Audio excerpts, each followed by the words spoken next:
fellow students, ladies and gentlemen. First, I want to say that I'm so touched by your hospitality and the way you have received me here in Trondheim.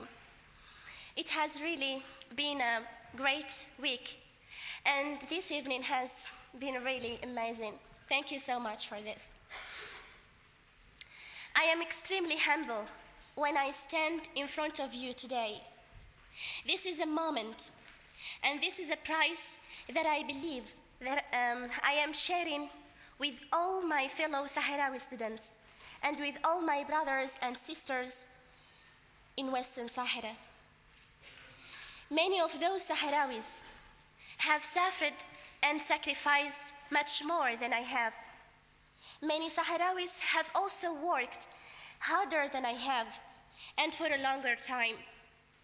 So when I received this prize, I dedicate it to the Saharawi students and young pupils.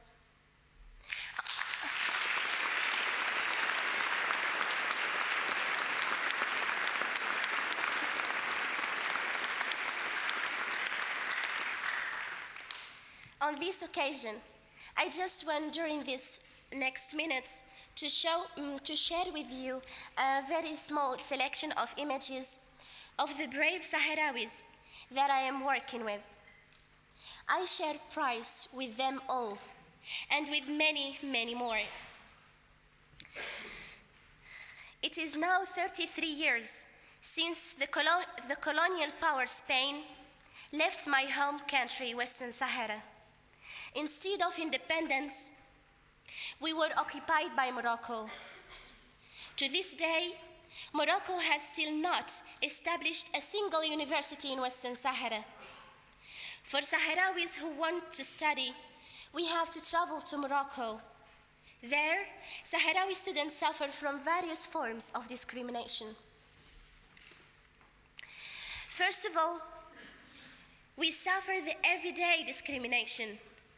We are a minority, and professors and many Moroccans make fun of our language, which is different from the Moroccan Arabic. Sometimes, many Sahrawis try to avoid even speaking their own language in public when they travel to Morocco. And if campus is stormed by the police, one can sometimes avoid being arrested if pretending to be Moroccan. We hesitate to wear our traditional cloth, and it's sometimes hard to find people willing to rent apartment to us Sahrawi students. But also on the academic level, we feel the discrimination. We are in effect excluded from several important studies. Often on oral exams, the Sahrawi students are asked whether Western Sahara is a part of Morocco or not. If you answer wrong, you might fail. Due to the surveillance and obstructions from authorities, we find it impossible to establish our own Sahrawi student union.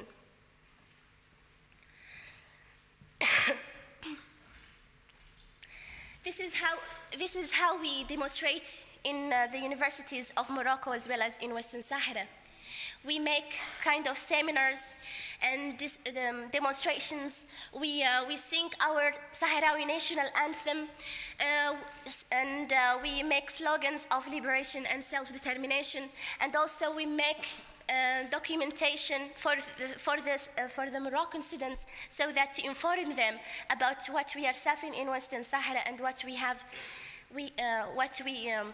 live in Western Sahara, because they are misled by the government. They do not know anything about our real life. What we demand is actually quite simple.